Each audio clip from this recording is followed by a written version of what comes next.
Can we?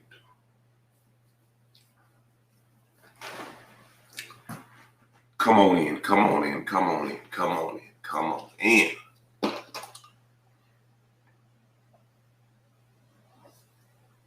Can we talk? Mm-hmm.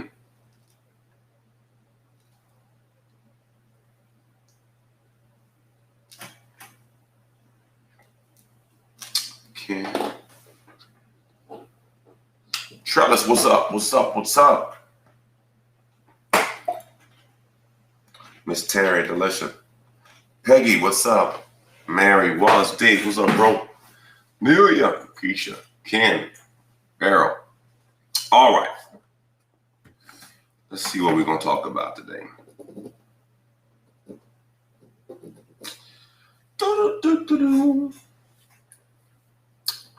I love y'all. I love y'all. Miss Terry said we're on page 110, number 2. I appreciate you, Miss Terry.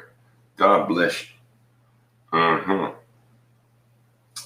was up last night writing Sunday's sermon, the next one. I'm trying to figure out the title. But reposition yourself was good. Yeah. I don't know. I think this whole series has been good. I've heard they want me to make a book out of it. But we'll see. I got so many books that I'm working on that I got to finish. But we'll see what God says.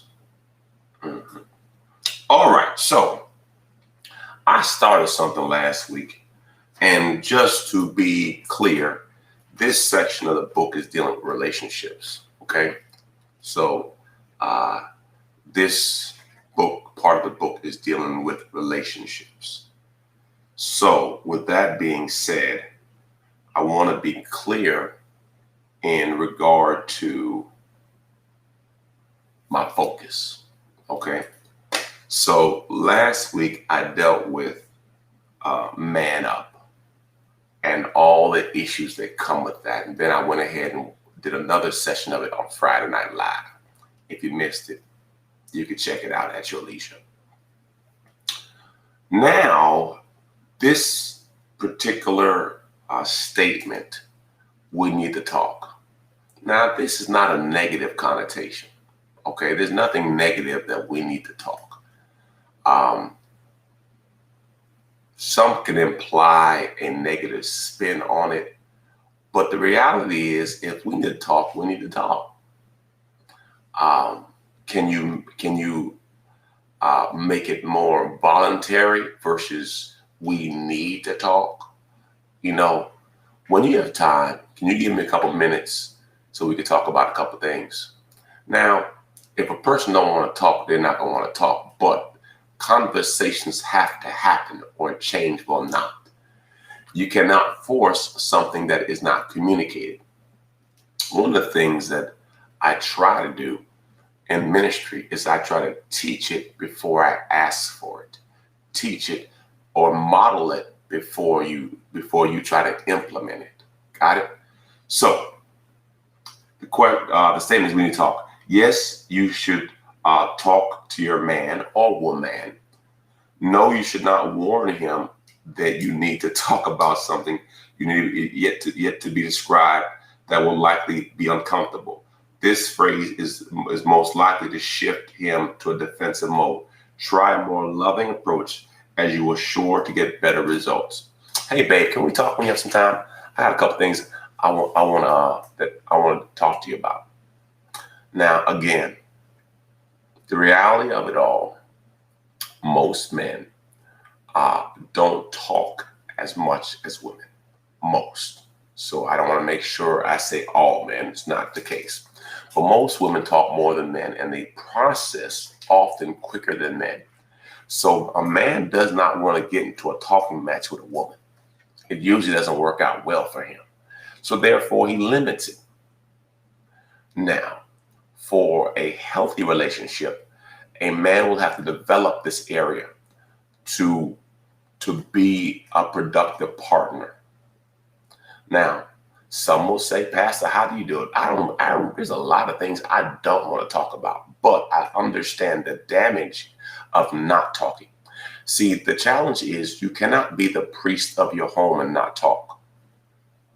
You cannot be the leader of your home and not communicate. You cannot be the head and not give direction. So part of the responsibility that God has put on men is to lead. And you cannot lead being a mute. M-U-T-E. You cannot lead without being able to give some directions. Even though you may not be good at it, it's just an area that you have to work on. To prosper and to have a thriving relationship, you have to be able to communicate. How can two walk together, Amos 3:3, unless they agree on the direction? If we have two visions, it's called division. Division leads to divide. Divide leads to divorce. We have to communicate where we're going, what we're doing, and how we are going to do it. Now, the amazing thing to me is that we say that men may not be able to communicate well. But for some reason, if you put a man on a basketball court, or you put him on a football field, or you put him on a soccer field, or you put him on a tennis field, it's amazing how a man knows how to communicate. Or you put him on the job in a particular position. It's amazing how he knows how to communicate. So it's not necessarily that he cannot speak. It's just he may not feel comfortable speaking in this space. So I just have to work on it. Man of God, you just have to work on it. Got it? And receive it as not a negative, and understand that this person is not competing with you, but ultimately trying to complete you. What I've learned to help me tremendously is to understand that whatever my wife is trying to tell me, she is speaking to me because she loves me. Now, and what I mean by this, assume positive intent. You have to assume the person's trying to help you, or you'll already put a combative mindset on them, and now everything they say is an attack. It may not be an attack. It may be them trying to communicate a blind spot. I remember I made the mistake of getting frustrated with my wife, not realizing the chick was trying to help me. But I could not receive because I had my hands up versus having my hands out. There's a difference between having your hands up and having your hands out. Meaning a posture of trying to receive versus a posture of trying to protect. Boy, that could teach a whole book. All right, I'm going to leave that alone for right now. Next. Now, some of these are just things you should not say. Is she prettier than me?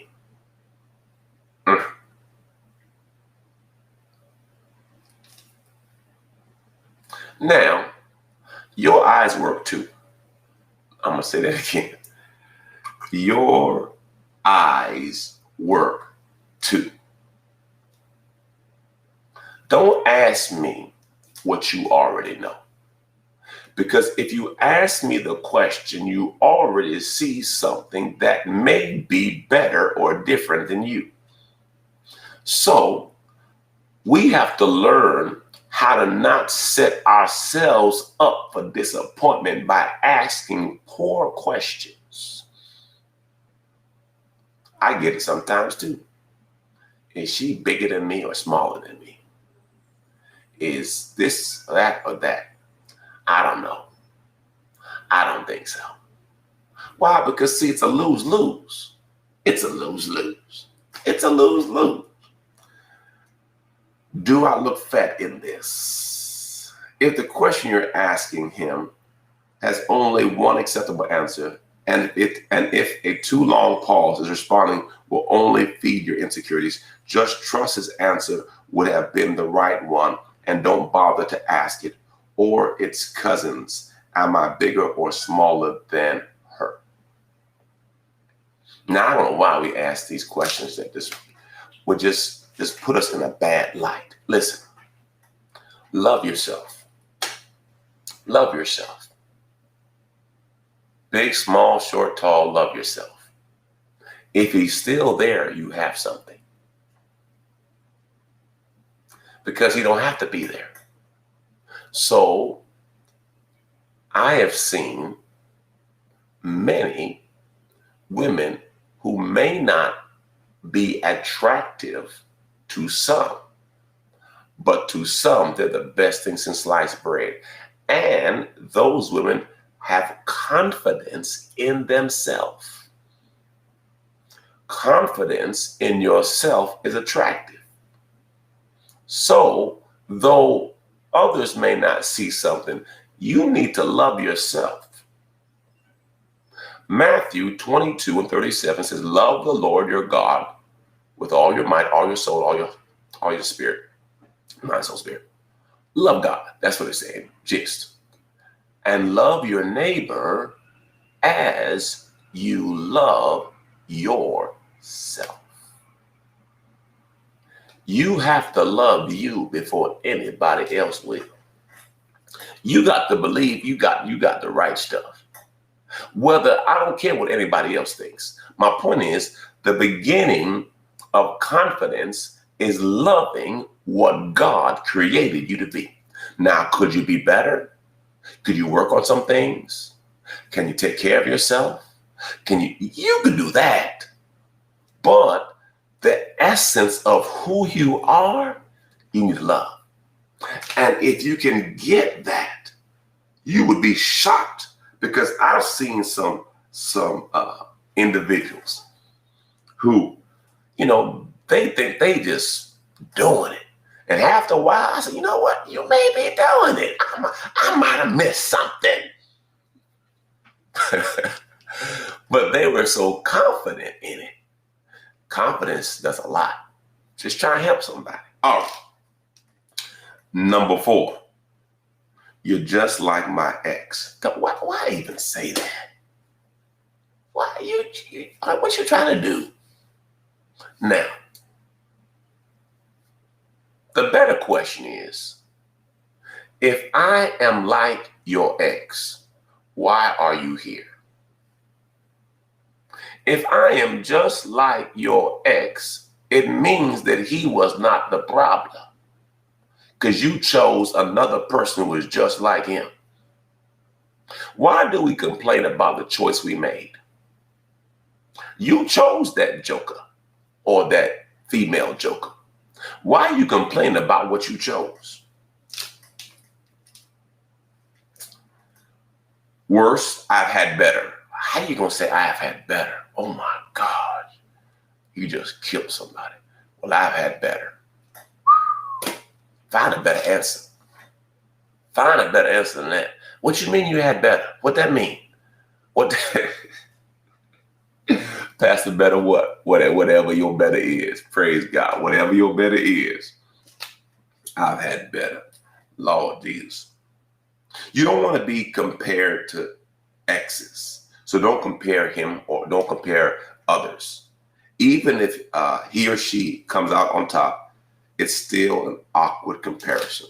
Please, please, please don't do that to yourself. So what are you saying, Jay? If you're in a relationship and something needs to change, just deal with that and don't compare it to something else. People often do this with their kids. They compare their children. That's a horrible thing to do. Horrible thing to do. Because now you're setting the kids up to be enemies. You don't want that. So I have to be mindful that if there is a shortfall, if there's an issue, if there's something you need to talk about, let's talk about it. And don't bring another situation into your current situation. It just makes it messy. So if they are exuding or showing signs and traits of a past relationship, why don't you look in the mirror and say, what's wrong with me? Why do I keep choosing people who have these characteristics? What is in me that's magnetizing these poor behaviors? What is in me that makes me want to save people? What is in me that I am attractive to broken people? What is in me that I am drawing people with deficits?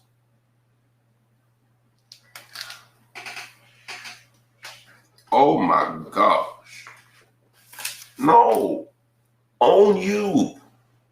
You'll never change what you don't confront. If there is a pattern, I was talking to a brother yesterday at church, and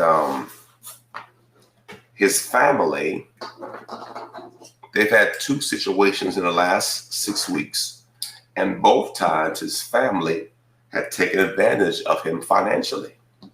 So I sat him down. I said, now, brother, what's the common denominator? He said, my family. I said, so how long you gonna allow this? He said, what you mean? I said, the reason why this is happening to you is because you allow it. Once you decide to change how you respond, this situation will change. But you are the main ingredient in your problem. So if it seems like you always end up with certain people, you have to identify what is the criteria by which you choose people. Maybe you try something different. Maybe you slow down and ask God. Maybe you get some assistance. Maybe you have different filters for diagnosing what is good. Maybe you don't know what good is. These are just things I would think about if I were you. Well, these are my 2 cents for today. Like I said when I started, I'm dealing with relationship issues in reference to watch your mouth. So if you just got on with me and you know that, Pastor, you've been dealing with watch your mouth, I am, but I'm dealing with it with a bend or a slant towards relationships. Okay? Well, I love you to life. I'm going to continue on with this teaching this week, but I'm going to leave y'all for today. I love you to life. Remember this, if you want something different, you got to do something different. If you always do what you've always done, you'll always get what you've always gotten. You know, as I go through this, I'm thinking about relationship book. Pastor C and I, we're going away on some time away next month, and we're going to be working on some stuff together. Anyway, I love you. God bless you. Have a great day. Bye-bye.